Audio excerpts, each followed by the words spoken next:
In the world of wide-body aviation, few aircraft are as instantly recognizable as the McDonnell Douglas MD-11. With its long, stretched fuselage and distinctive third engine mounted at the base of the vertical stabilizer, it carried forward the legacy of the DC-10 into a new era. It promised longer range and better efficiency at a time when airlines were reshaping long-haul strategy. Yet despite its bold ambitions and iconic tri-jet profile, the MD-11 never became the global bestseller its manufacturer had envisioned.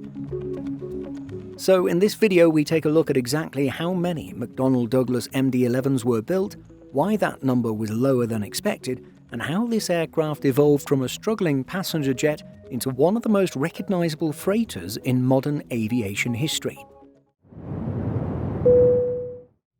The MD-11 occupies a unique place in commercial aviation. Designed as a modernized successor to the DC-10, it was intended to offer greater range, improved fuel efficiency, and a modern two-crew glass cockpit. At a time when airlines were looking for aircraft that could stretch across continents more efficiently, McDonnell Douglas believed the MD-11 could build on the proven DC-10 platform while delivering meaningful performance gains. The total production figure stands at just 200 aircraft. That number reflects not only the aircraft's design and performance, but also the economic, technological, and competitive pressures shaping the late 20th century aviation market. To understand the MD-11, we have to begin with its predecessor. The McDonnell Douglas DC-10 first entered airline service in 1971 with American Airlines. It was developed to meet growing demand for a wide-body aircraft capable of serving medium and long-haul routes without requiring the infrastructure of jumbo jets like the Boeing 747. Airlines wanted flexibility, something large enough for international routes but adaptable to airports with shorter runways. The DC-10's defining feature was its tri-engine layout, 2 engines under the wings and a third integrated into the base of the vertical stabilizer. At the time, twin-engine aircraft faced strict operational limitations for long-distance flights. The 3-engine configuration offered both performance and redundancy. Over its production life, the DC-10 was built in multiple passenger, cargo, and military variants, including the KC-10 extender. It achieved commercial success and was widely adopted around the world. However, by the early 1980s, advances in aerodynamics, engine efficiency, and avionics were beginning to outpace the original DC-10 design.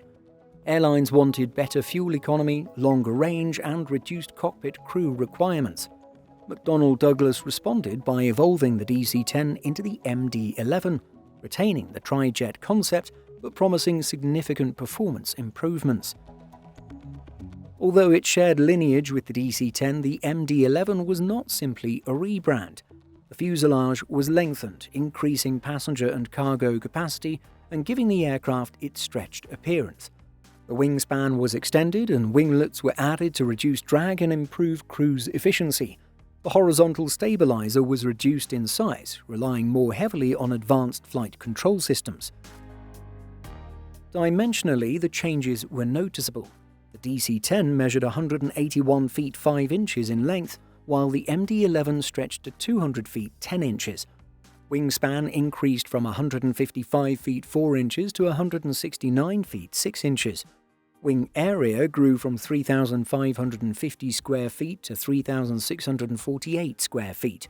Meanwhile, the horizontal stabilizer area was reduced from 1,338 square feet to 920 square feet, reflecting aerodynamic refinements.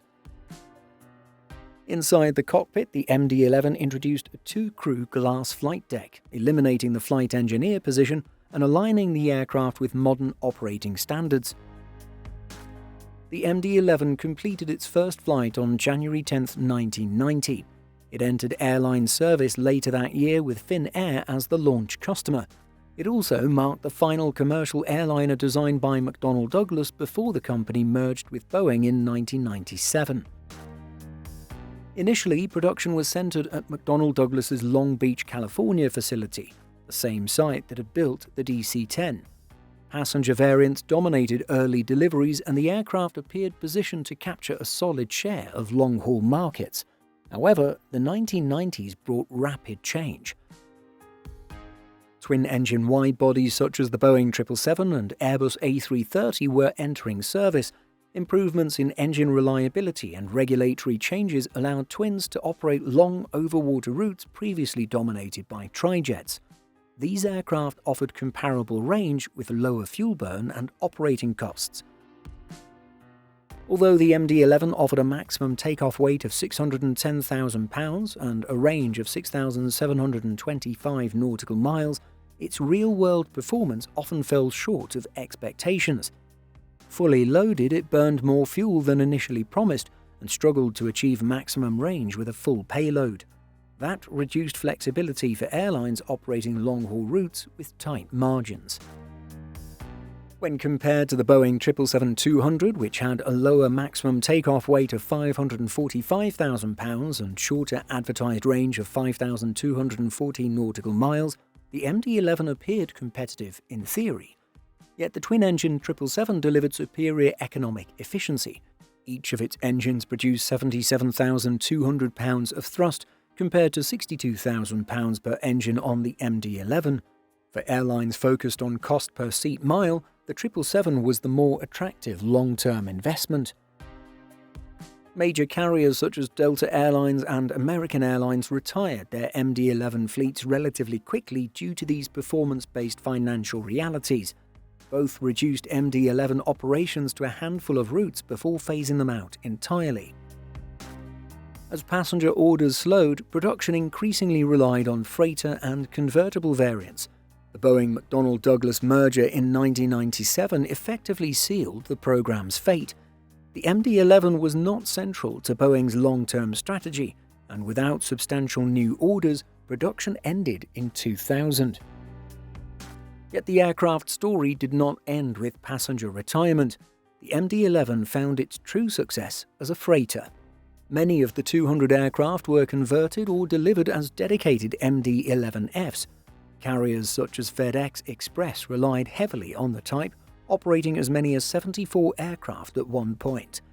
UPS Airlines also built a substantial fleet, while operators like Lufthansa Cargo, China Cargo Airlines, EVA Air, and World Airways incorporated the MD-11F into their global networks.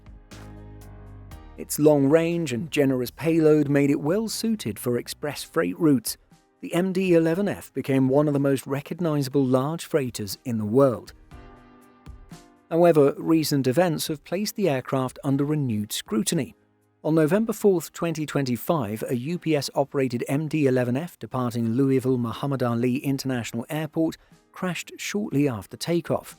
Reports indicated that the left engine and pylon separated from the wing during takeoff roll, resulting in a catastrophic accident. 14 people were killed, including 3 crew members and 11 individuals on the ground. In response, the Federal Aviation Administration grounded all MD-11 and MD-11F aircraft pending detailed inspections. Emergency directives required airworthiness checks and corrective actions before further flight. UPS subsequently retired its entire MD-11 fleet in January 2026, accelerating a shift toward newer and more efficient aircraft. Other US operators remain grounded as inspection requirements continue. The MD-11's legacy is defined by both ambition and adaptation. Conceived as a modern evolution of the DC-10, it introduced advanced cockpit automation and aerodynamic refinements at a time of industry transition. It struggled as a passenger aircraft in a fast-evolving competitive landscape, but it carved out a meaningful and durable second life in cargo operations. What do you think? Did the MD-11 deserve a longer life as a passenger flagship, or was it simply caught between generations in a rapidly changing aviation market? Let us know by leaving a comment, and don't forget to subscribe for more aviation content. See you next time. In addition to our daily YouTube videos, Simple Flying publishes over 150 articles and a podcast every week. Visit simpleflying.com.